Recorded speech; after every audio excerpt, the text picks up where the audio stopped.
Friends, ನಾನು ಟಿಪ್ಪು ನದಾಬ್.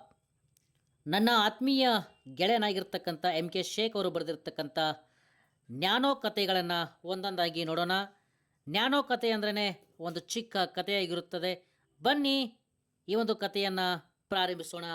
ಯಾವ ರೀತಿ ಕಥೆ ಇದೆ ಅನ್ನೋದನ್ನು ನೋಡೋಣ. ಈ ಒಂದು ಕಥೆಯ ಹೆಸರು ಅಜ್ಞಾನ.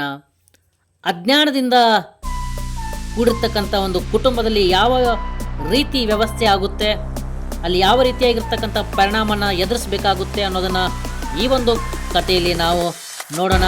ಬನ್ನಿ ಕಥೆಯನ್ನು ಪ್ರಾರಂಭಿಸೋಣ.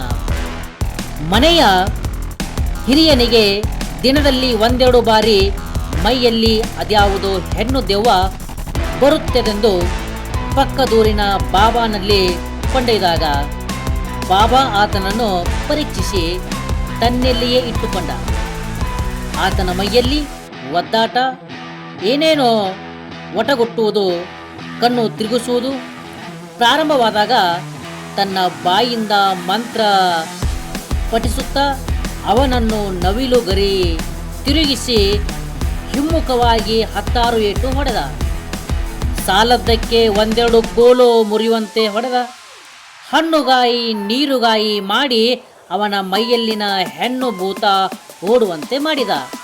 ಹಾಗಾದರೆ ಮುಂದೇನಾಗುತ್ತೆ ನೋಡಿ. ಇದಾದ ನಂತರ ಒಂದೆರಡು ದಿನಗಳ ನಂತರ ಮತ್ತೆ ಹಾಗೆ ಆದಾಗ ಮನೆ ಹಿರಿಯನನ್ನು ಹೊತ್ತು ಮತ್ತೆ ಬಾಬಾನಲ್ಲಿ ತಂದು ಅದೇ ಉಪಚಾರ ಪಡೆದು ಹೋದರು. ಏಟುಗಳನ್ನು ತಿಂದು ಆನೆಯಂತೆ ಇದ್ದ ಮನೆಯ ಯಜಮಾನ ಸೊರಗಿ ಗುರಿಯಂತಾದ.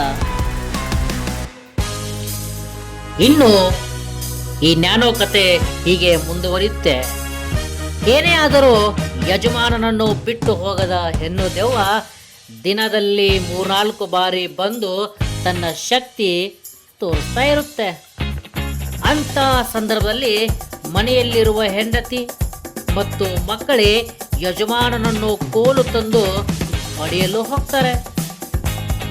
ಬಾಬಾನ ಏಟುಗಳಿಗಿಂತ ಮನೆಯವರ ಏಟುಗಳು ದೆವ್ವಕ್ಕೆ ಹೆಚ್ಚು ಪರಿಣಾಮಕಾರಿಯಾಗಿ ಎನಿಸುತ್ತವೆ. ಏನೋ ಅದಕ್ಕೆ ಸಾಕು ಬಿಡು ಎಂದು ದಿನಾಲು ತಿಳಿಸ್ತಾ ಇರ್ತಾರೆ. ಈ ವಿಷಯ ತಿಳಿದು ಬೆಂಗಳೂರಿನಲ್ಲಿ MBBS ಓದುತ್ತಿದ್ದ ಯಜಮಾನರ ತಮ್ಮನ ಮಗ ಬಂದು ಇವರನ್ನು ಆಸ್ಪತ್ರೆಗೆ ದಾಖಲು ಮಾಡಿ ವಿವಿಧ ಪರೀಕ್ಷೆ ಮಾಡಿಸಿದರು. ಆ ಪರೀಕ್ಷೆಗಳ ಫಲಿತಾಂಶ ಬರುವುದರೊಳಗೆ ಯಜಮಾನರು ಗೊಟಕ್ಕೆಂದರು. ಪರೀಕ್ಷೆಯ ಫಲಿತಾಂಶದಲ್ಲಿ ಬಂದಿದ್ದು ಏನಿರ್ಬೋದು? ಪರೀಕ್ಷೆಯ ಫಲಿತಾಂಶದಲ್ಲಿ ನೋಡಿ, ಯಜಮಾನರ ತೆರೆಯಲ್ಲಿ ಮೆದುಳಿಗೆ ಯಾವುದೋ ಒಂದು ನರ ಕಟ್ಟಾಗಿರುತ್ತದೆ. ಹಾಗಾಗಿ ರಕ್ತ ಸಂಚಲನವೂ ಕೂಡ ಆಗ್ತಾ ಇರೋದಿಲ್ಲ.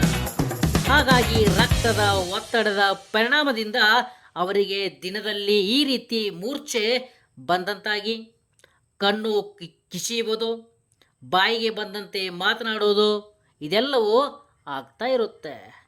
ತಮ್ಮ ಅಜ್ಞಾನದಿಂದ ಅನಾಯಾಸವಾಗಿ ಮನೆಯ ಹಿರಿಯನನ್ನು ಕೊಂದು ಹಾಕಿದರು. ಹಾಗಾಗಿ ಇಲ್ಲಿ ಅಜ್ಞಾನ ಯಾವ ರೀತಿ ಬಲೆ ತೆಗೆದುಕೊಳ್ಳುತ್ತೆ ಅನ್ನೋದನ್ನು ಈ ನ್ಯಾನೋ ಕಥೆಯಲ್ಲಿ ನೋಡಿದ್ದೀರಾ. ನಿಮಗೆ ನ್ಯಾನೋ ಕಥೆ ಇಷ್ಟ ಆದರೆ ಲೈಕ್ ಮಾಡಿ, ಸಬ್ಸ್ಕ್ರೈಬ್ ಮಾಡಿ, ಹಾಗೆ ಶೇರ್ ಮಾಡಿ. ಧನ್ಯವಾದಗಳು.